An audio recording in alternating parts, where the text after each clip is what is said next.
শ্ৰীমন্ত শংকৰদেৱ সংঘৰ বুঢ়ীনগৰ প্ৰাথমিক শাখাৰ আতিথ্যত নতুন দেশৰ আঞ্চলিক শাখাৰ 41 সংখ্যক বাৰ্ষিক অধিৱেশন আজিৰ পৰা শুভাৰম্ভণি। 17 আৰু 18 জানুৱাৰী দুদিনীয়া কাৰ্যসূচীৰে অনুষ্ঠিত হ'ব 41 সংখ্যক বাৰ্ষিক অধিৱেশনখনি।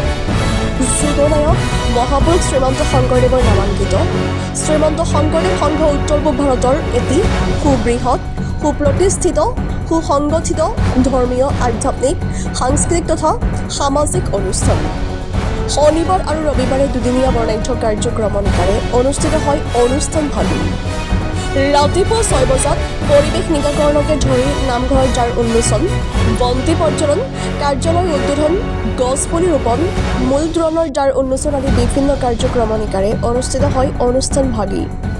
চাওক আমাৰ এই প্ৰতিবেদন।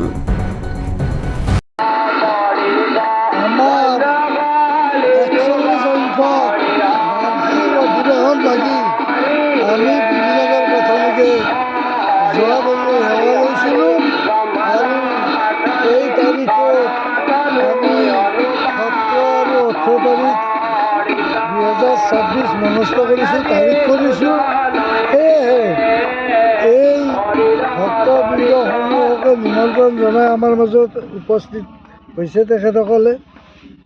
আৰু এই বুঢ়ীনগৰ প্ৰাথমিকৰ গোটেইখিনি বাপ বান্ধৱ আই মাতৃ সবাই বহুত কষ্টেৰে আজি 3 মাহ যুঁজি শ্ৰমদান দি সাজাই বনাই তুলিছে। হয়তো ইয়াত ভকতৰ কোনোবা ছাইডত কিবা ত্ৰুটি হ'ব পাৰে, তাত আমি সেৱাভাগী তেখেতসকলক আগবঢ়াইছোঁ যাতে তেখেতসকলে আমাৰ কোনো ভুল ক্ৰুটি মাৰ্জনা কৰি দিয়ে। সেয়েহে আজি প্ৰথম দিন 17 তাৰিখ আৰু 18 তাৰিখ দুদিনীয়া কাৰ্যসূচী।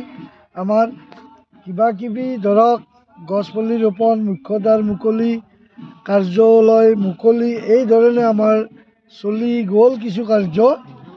সেয়েহে ইয়াত ভুল ক্ৰুটি কিবা ৰ'ব পাৰে, ঈশ্বৰে সকলোকে এটা সুজ্ঞান দিয়ক যাতে ভুল ক্ৰুটি ভকতৰ ওচৰত নাৰাখি আমাৰ ভুল ভ্ৰান্তি হ'ব পাৰে।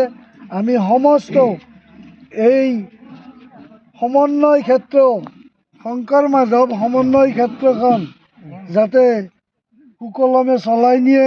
সমূহ বাপ বান্ধৱ আই মাতৃ সবৰ ওচৰত এটাই আমাৰ গোহাৰি, তেখেতসকলৰ ওচৰত এটাই সেৱা ধৰিছোঁ যাতে সুকলমে চলাই নিয়ে, সহায় সহযোগিতা ৰাখে।